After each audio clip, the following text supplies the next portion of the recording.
Joe never really believed in fate, and even with these coinciding events to hand still she did not. Something wasn't right, and it wasn't just that Marshall had been blown sky high. That was Continental's version of events, and blame was put squarely by Bob Samuels on environmental vigilantes, some of whom were killed whilst carrying out the explosion, some apprehended at the Continental site, some at Westbury. It had not been the best of returns to work Joanna had ever had, and, being drawn together as an organization in the firm's canteen again, after what seemed like a lifetime since their Christmas party, she stood, listening carefully as the chief executive stated the company's position and a revised plan of restarting the work. For a charismatic man, Bob certainly looked shaken, no matter how he tried to hide it as he addressed Continental's employees factually, and reassurance. It seemed that a large, coordinated attack had been planned to severely disrupt the company's business and, with so much damaged, even put Continental out of business. Joe had glanced across to Chandler as Samuels spoke, however his back was to her and he did not notice the concern on her face as she relived their journey back to the apartment complex. It had been close to 8 that evening when a very shaken Chandler had got out some of the luggage from the boot. Having got to a deserted car park at the complex, Joanna had just taken in the essentials for the night, plus some work clothes and things she would need for the next day, automatically obeying the protocol in her mind that tomorrow she would be doing what 3rd January expected of her despite logic, which would have come to an altogether different conclusion, to go to work and do her job. And it had been only on their drive to work the next morning that Joe actually wondered whether there was actually a work to go to, and she had called Nathan Daniels' number on the way. "We are all expected in, as usual," her boss confirmed, after they had exchanged brief pleasantries. "Looks like IT will have a mountain to do to keep everyone up and running after this. It wasn't a near miss, like last time. We have no engineering building, the main drill is out of action and there's a huge hole in the car park." And it seemed so. Technical had been the last department to attend the meeting. Joe had watched him lead and his team, concern on all of their faces, and Kathy Allen, from the analytical section of engineering, had nudged Joanna as they stood close to one another, trying to discuss something which seemed very important to them. "The terrorists were very well informed and attacked when our sights were staffed at the lightest," Bob continued, "but we shall come back from this, as we did last time. We are operating within our rights to serve the people of this country with cost-effective fuel. How many people on reduced circumstances ... the elderly ... families ... youngsters just starting out ... they would be in so much difficulty if it weren't for us. Our business gets up someone's nose. But, as long as we are providing a service to this country, to the disadvantaged, then I shall keep right on doing it. Who's with me?" A great cheer erupted from the workers, shouts of "right on" and "yeah" filled the room as colleagues nodded, hugged and high-fived one another. It was a rousing speech and definitely, Joanna considered, one which was needed to inspire the workforce. Joe had often wondered when those golden-tongued within a corporation were ever needed, and, she decided, that it was at times like these, to soothe raw nerves and invigorate a sense of camaraderie. A lot of the workers, especially working outside with the plant machinery, lived in Marshall and would have to find alternative accommodation, and it would be tough for them and their families if they had once originally chosen Marshall. Being the cheapest, it was unlikely they could afford anything else through Continental. And so work began again. The Westbury Shale was beginning to be drilled with copious quantities of oil and even more gas. That was something. Continental had draw. Joanna had a place to stay, and had made it back to Caravan City just in time. And, more importantly, she and Chandler had left just in time, so that meant they were not amongst the casualties that night. Nathan held the door for her as she stepped outside with her colleagues returning back to the engineering department. "At least it wasn't here again, although God knows they tried," he said, conversationally. She nodded as they walked silently across the site. The next 5 weeks were going to be nothing if not eventful. Had the Joanna who was about to board the plane from Saline International Airport on 12 February recalled herself thinking that, she may well have shook her head in disbelief. 88,888,888. And the Gruffalo just snored and snored and snored. Joe broke off as the door of the apartment closed loudly and looked up from the phone. It was lunchtime on the second weekend of January, Continental returning, as predicted by its CEO, to normal. She looked down at her phone and then in the direction of the door, having just read Timothy his bedtime story. "Listen, can you put on your ante for me?" she asked him as 3,000 miles away he yawned down the phone. Chandler raised a hand silently, putting down a brown paper bag of groceries quietly onto the kitchen counter. "All well?" she asked Francis, who confirmed it was. "They have a sort of calendar where they're crossing the days off for you coming back, Joe," Francis said, before adding, "Yes, of course another one. Look Joe," she added, "I'm down as their carer till you get back. Do you want me to go to their parents' evening? Or will you see their teachers when you're home? You go, and if there's anything else I can speak to them later." She nodded her head as Chandler picked up a Diet Coke from his shopping bag and held it in her direction. After saying a quick goodbye to her sister, Joe took the drink. "You making lunch?" asked Chandler, glancing at the oven. "I can't remember the last time this oven had actual food in it that wasn't pizza. Never, I think." "That's why I had trouble finding a dish," replied Joe, crossing over to the oven and looking in through the glass. "I ended up using the one which Mrs. Robertson from the Marshall store gave me the meatloaf in." She looked back at Chandler, who was busy unpacking his own groceries. "I must give that back to her, I've had it such a long time." "What are you making?" "Shepherd's pie." The store was out of beef. "With real shepherds?" he asked. "Don't their hats and crooks get stuck in the throat?" Joe smiled at him widely, to indicate she knew he had joked. She was glad she had agreed to move in with him in the end, and glad she had made the decision before Marshall was blown up by environmental terrorists. They got on well, and it wasn't awkward like it might have been. Joe put it down to the heart-to-heart they had had on the way home. He still loved Monica, that was now very obvious. And yes, he was like a brother, prone to joke-telling and easy for her to get along with. "Yes. The police will be here soon looking for me on murder charges," she replied. Their first clue was the herds of lambs blocking up country roads. "Plead guilty," Chandler continued, "'cause you know you're bad." "That was a bad one," Joe replied, turning off the oven. "Want some?" "Now you've offered," said Chandler, "I'd love to. But I wouldn't want anyone to think that I'm concealing the evidence." He walked over to her and looked in the oven. "It smells delicious. I could be tempted." "What's in it?" "As well as, of course, shepherds." "Lamb," replied Joe, using a teetotal to take out the pie and putting it carefully on the work surface. "Lamb and gravy with vegetables at the bottom, then topped with mashed potato." "I apologize in advance though," said Joe, taking out another plate from the cupboard for Chandler. "I'm not the best cook on the planet. Though my boys like it." "And that was them on the phone?" asked Chandler, taking his plate and some cutlery from the rack over to the table. "Your family are well?" "Yes," Joe replied, following him. "The boys have a countdown calendar for me coming home." "Sweet," said Chandler, taking his fork in his left hand and using it like a spoon to scoop up the pie. "And this is good." "You don't have to say that just 'cause I'm sitting here," she replied, frowning. "It's a little overdone, I'm sorry." He looked up at her. "No, it's fine. Anyway," he added, "I'm sorry I've had to work late this week. We've had a lot to do with the drill programming. All of the data I configured before Christmas needs to be redone as the board want us to begin in a different place." Oh? That was news to her, although Nathan didn't report everything to them immediately.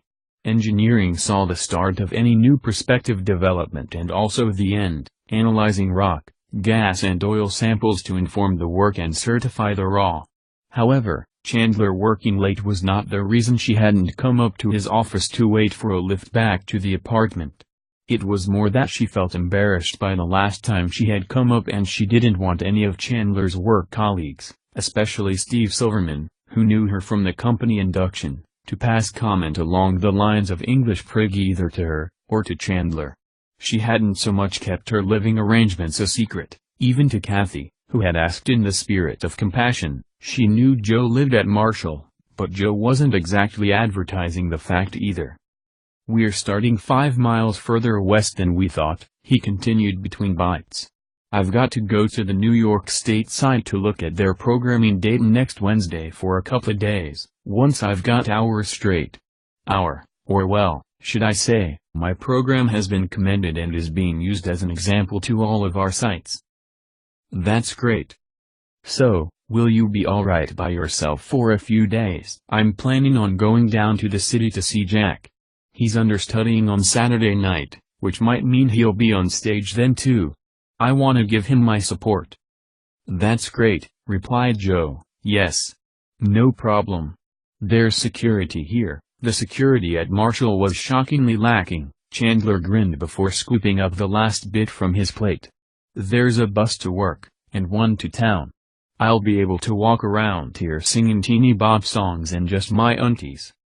"Just kidding," she said, laughing to herself at the ludicrous idea as she finished off the last of her food.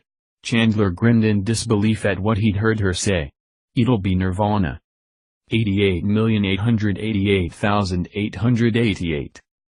It was a week later and Joe was feeling decidedly lonely. It was surprising how you got used to someone being around, and she was noticing the lack of Chandler now, after he had flown east to Wayne County, New York on Wednesday night. She hadn't danced in her underwear. She hadn't done anything outrageous at all, or anything even boringly normal. Instead, Joe had just spent the last 2 days going to work, analyzing rock samples, getting analytical reports from the lab and cross-referencing them on a large map of the backend, and gone back to the apartment again. It was only now, a week later, that she realized she was waking up in Chandler's apartment alone. Newtown called, and once she had done an ET and phoned home, the boys having now got back from their swimming lessons as it was late afternoon in England, Joe decided it was time to go and see what the town offered. She had gone through it several times, for that was the bus route to work, and had noticed a bank, a post office, several thrift shops as well as a Walmart and other grocery shops. The bus dropped her off half an hour later outside Walmart and, without looking where she was going, stepped on a person's foot. "Hey, why don't you watch where you're going?" said a woman's voice. Joe turned to apologize profusely. She was looking around her so much she really wasn't looking where she was going, and looked into a face she knew. "Mrs. Robertson?" she asked the cross lady, looking down at her foot. "I'm so sorry, how clumsy of me." "Dear?" she asked. "Is that you? Miss Lucas? From the trailer park?" "I still have your meatloaf dish," said Joe, rather randomly. "But Marshall." "Luckily, we have a house here in Newtown," replied Sarah Robertson, looking round and smiling towards an elderly gentleman who Joe took to be Mr. Robertson. "The shop and all is gone," she said, "but luckily we were staying with Sandra and her family down in Bismarck. It's really quite terrible," she added, "but predictable." "Who's this?"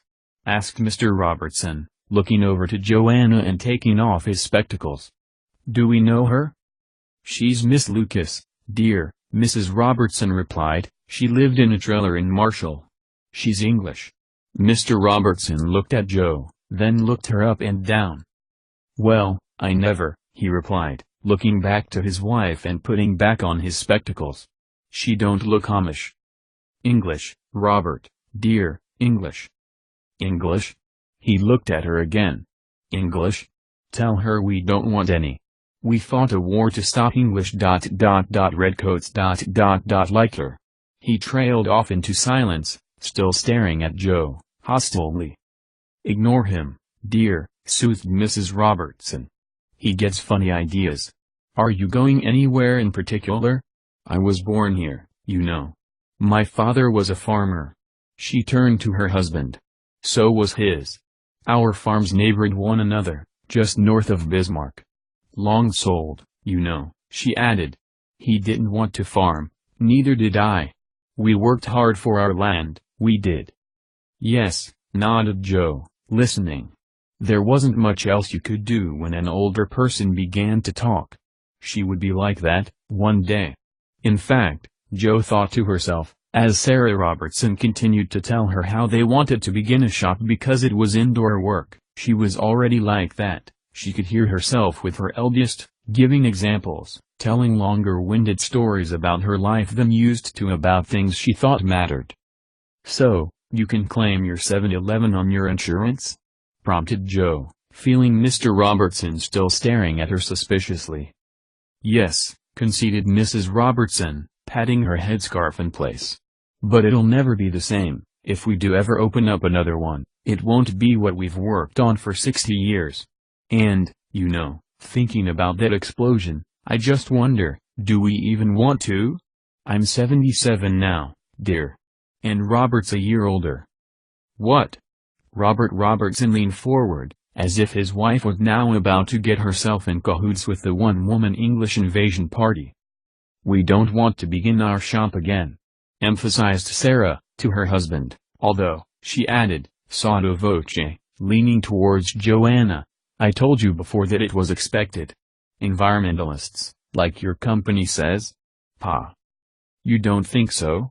asked Jo, intrigued. "So if not environmentalists, who did they think did it?" "No, environmentalists," insisted Sarah Robertson, "or at least, not on their own. Encouraged by a lot of greenbacks." "Greenbacks?" asked Jo, confused. "You know," she said, pointing to her handbag, "greenbacks ... money.